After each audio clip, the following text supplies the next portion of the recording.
Fala pessoal, sejam todos bem-vindos. Bora aqui para mais um conteúdo, mais uma notícia, trazendo para vocês as últimas informações diretamente de Brasília. Pessoal, vamos aqui com comentários do canal Braddock Show, já deixando os créditos ao canal do Braddock Show na plataforma do YouTube. Se não é inscrito no canal, se inscreva, deixe seu like e o seu comentário, que isso faz uma enorme diferença para a gente aqui dentro da plataforma. Agora, sem mais enrolação, bora para mais um conteúdo.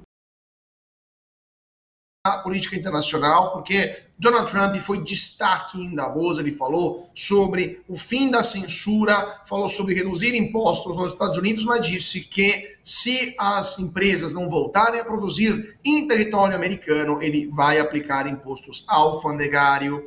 Ele destacou sua agenda econômica para a recuperação dos Estados Unidos. Vamos dar uma olhada então no que o Trump falou lá no Fórum Econômico Mundial de Davos. In addition, I'm pleased to report that America is also a free nation once again. On day one, I signed an executive order to stop all government censorship.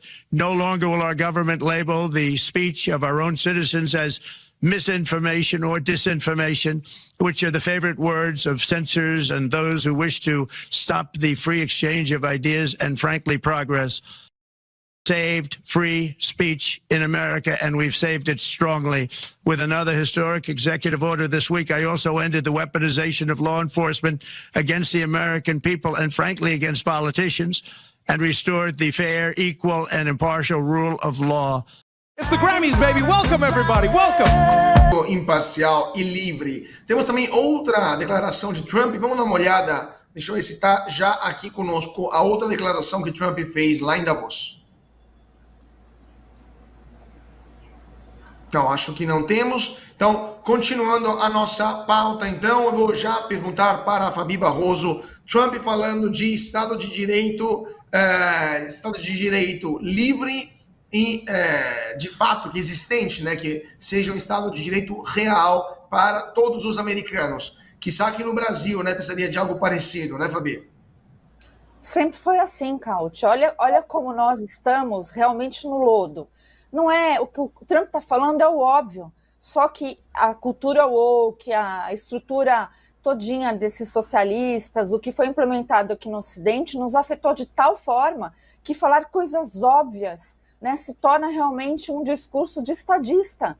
Então, nós precisamos disso, né? Os princípios basilares que têm a ver com a nossa cultura são os mesmos e continuam os mesmos. Não é questão de tempo, é questão de sempre foi assim, porque são inclusive direitos naturais, e os direitos naturais estão a vida, propriedade privada, a liberdade de expressão, né? E isso tem sido vilipendiado por esses estados gigantescos. Aqui na América Latina está dando aflição, porque uma hora ou outra, né? Agora nós olhamos para a Argentina e a gente acaba vendo Milei, aliás, o discurso mais icônico, já vi de um político, é o do Milei em Davos. Para quem não acompanhou depois, procure na internet, porque vale muito a pena. Ele falou disso, ele falou desses pilares, ele falou desses valores e ainda apontou, né, ainda dedo na cara lá dos globalistas do que eles estavam fazendo de errado. E o Trump é a mesma coisa, só que a diferença do Trump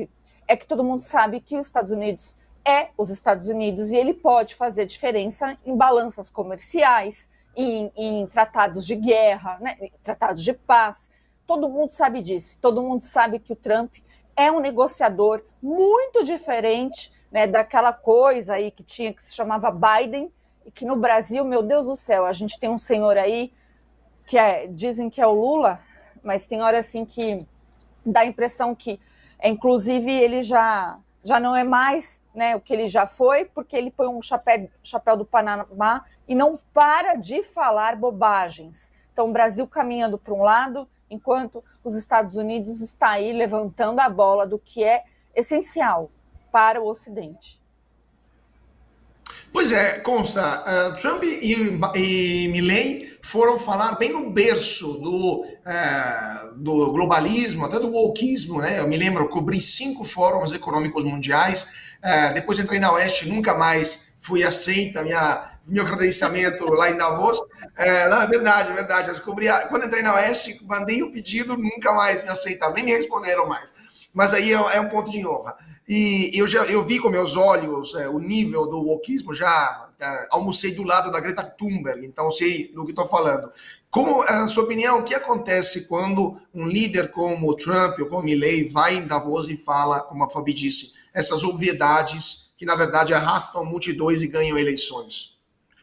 É fundamental, né? Foram 2 discursos belíssimos, necessários, gera com certeza muito desconforto em alguns ali, outros vão apenas ignorar, falar que são malucos e tudo. A gente não pode achar que quem é canalha vai se sensibilizar, mas tem muita gente que não é canalha e acredita na ladainha que vem de Davos, que vem com selo de qualidade, a histeria ecoterrorista, a agenda woke, que tem 58 gêneros, sei lá o quê, tudo isso vai convencendo alguns incautos que, olha, pô, se o cara de Davos está falando, se a autoridade tal está dizendo, deve ser mais ou menos por aí. Então, eles esfregaram duras verdades na cara de pau, na imensa maioria, ali presente dos globalistas. E isso foi muito importante. O discurso do Trump foi excelente, a gente mostrou um trechinho. O do Milley, concordo com a Fabi, foi ainda melhor. Os 30 minutos ali na íntegra, recomendo que todo mundo veja, foi tema da minha coluna na Gazeta do Povo hoje, um resumão, e foi brilhante, né? Então, assim, são os valores ocidentais da civilização judaico-cristã que está ameaçada.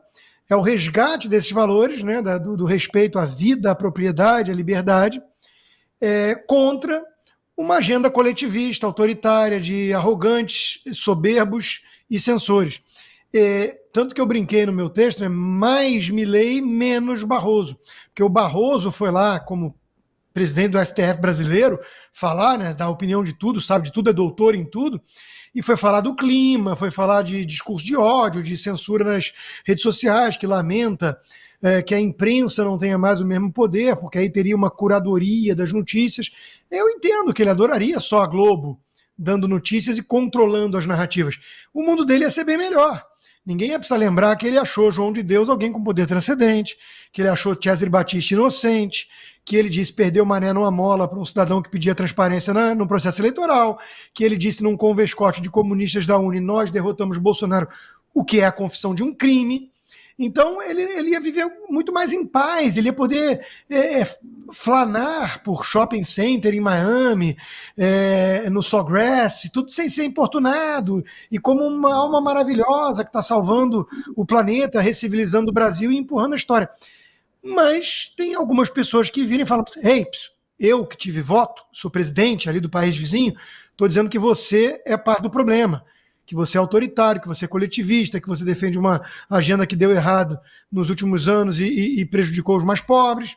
Então o Milley tocou real, é o famoso papo reto, né? E de uma maneira didática. Então, de novo, quem não ouviu, escute na íntegra, porque é um discurso histórico que marca os ventos de mudança, marca uma guinada que o mundo está dando. E ele alertou isso. Vocês têm tempo de pegar o bonde. A Itália com a minha amiga Meloni, a Hungria com o Orbán, os Estados Unidos agora com Trump, não estou mais sozinho. É isso aí. E o Brasil na história? O Brasil escutando Barroso e aquele que ele ajudou a colocar na cena do crime. Aí, já viu. HitPaw Video Enhancer. Então, sobre esse tapa na cara virtual que Trump deu para as lideranças mundiais em Davos e qual será a consequência disso tudo sobre as dinâmicas políticas internacionais? Bom, na dinâmica internacional, isso aí vai ter impacto profundo, porque Trump não fez brincadeira no discurso, não. Tudo que até agora ele está dizendo, ele está cumprindo e começou... O Lourão chegou. Mas parece que o pessoal brasileiro não acreditou que o Lourão chegou. Estiveram lá, viram com certeza o discurso do Trump, souberam do discurso do Milley, mas o que o Brasil fez lá, em Davos, foi ser representado pelo semipresidencialismo, ou então por aquilo que nós poderíamos chamar de judiciário executivo. Ministro Gilmar Mendes, num dos eventos do Fórum de Davos, ligado ao Brasil, ele disse que nós, ele usou esse pronome, nós vamos discutir o semipresidencialismo. Nós? Nós é o pessoal lá do Supremo Tribunal Federal. aqueles que já estão exercendo o semipresidencialismo, que hoje no Brasil a gente tem um judiciário executivo, um modelo inédito, em que um partido político provoca o Supremo Tribunal Federal e o Supremo Tribunal Federal toma os lugares do Executivo, do Legislativo e vai além do que deveria fazer o Judiciário. Então, é um Judiciário executivo, que em algumas situações parece até um Judiciário executor de causas não tão nobres, que envergonham a própria causa da justiça. É triste dizer um negócio desse.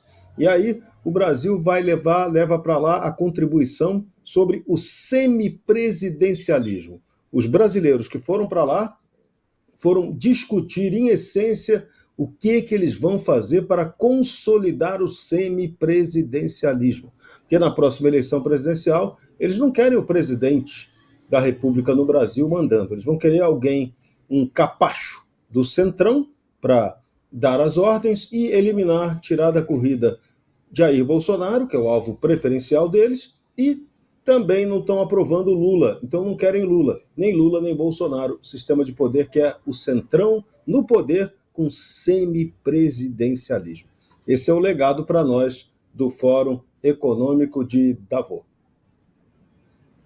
Pois é, estamos aqui dando uma olhada, gente, temos mais de 25 mil pessoas ao vivo nesse momento, mas apenas 3.430 likes, então, parafraseando a Fabi Barroso, ai, ai, ai, vamos dar like, porque tem muito pouco like, por tanta gente bonita aqui assistindo o Braddock Show desta sexta-feira.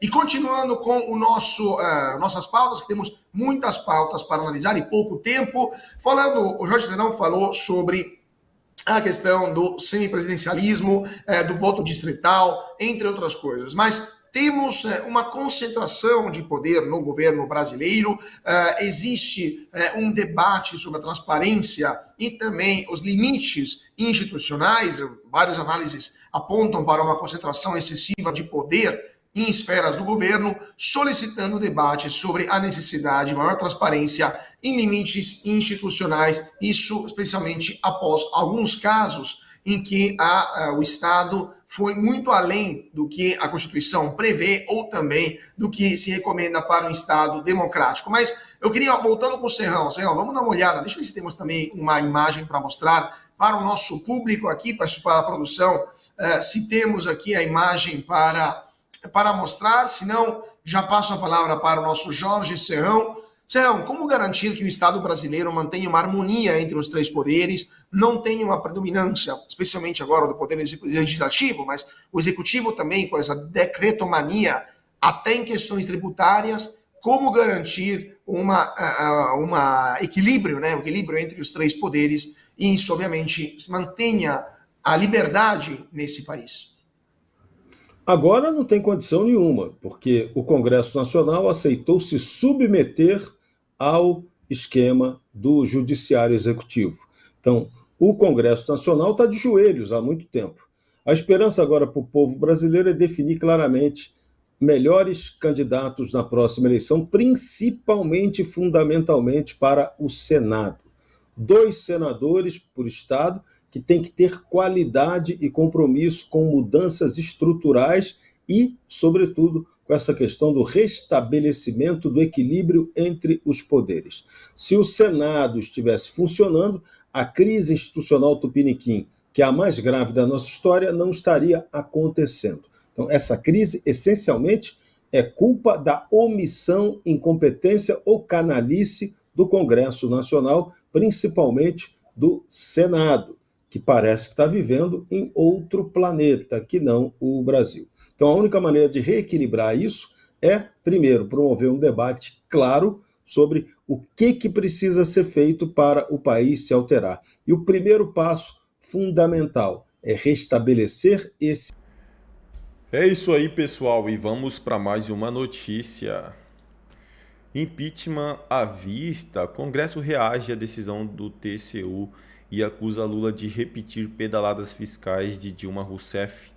A decisão do Tribunal de Contas da União de bloquear recursos bilionários do programa PED-6 colocou o governo do presidente Luiz Inácio Lula da Silva sob intensa pressão no Congresso Nacional. Deputados e senadores acusam o executivo de pedaladas fiscais em referência às irregularidades que embasaram o impeachment de Dilma Rousseff.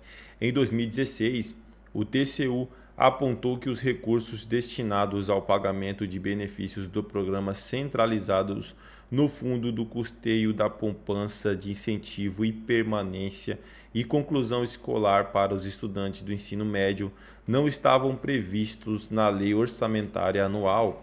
Segundo o tribunal, valores oriundos de fundos privados como o Fundo Garantidor de Operações foram utilizados de forma irregular para capitalizar o FIPEM. O bloqueio determinado pelo TCU não afeta 6 bilhões provenientes do Fundo Social, que poderão continuar sendo utilizados de forma excepcional em 2024 e 2025, mas impede o uso de outros fundos. Parlamentares, sobretudo da oposição, acusam o governo de crime de responsabilidade fiscal. O deputado Marcel Van Hatten foi categórico ao afirmar que, caso possui claros motivos para impeachment, ele comparou a situação às pedaladas fiscais de Dilma Rousseff e convocou manifestações públicas. O deputado Biratan Sanderson lidera articulações para protocolar um pedido formal de impeachment no início do ano legislativo em fevereiro. Sanderson já havia solicitado ao TCU em outubro de 2024 uma investigação sobre supostas irregularidades no programa, alegando uma pedalada de 3 bilhões. É isso aí, pessoal. Agradeço a vocês pela companhia. Se não é inscrito no canal, se inscreva, deixe seu like e o seu comentário, que isso faz uma enorme diferença. Desde já agradeço, valeu.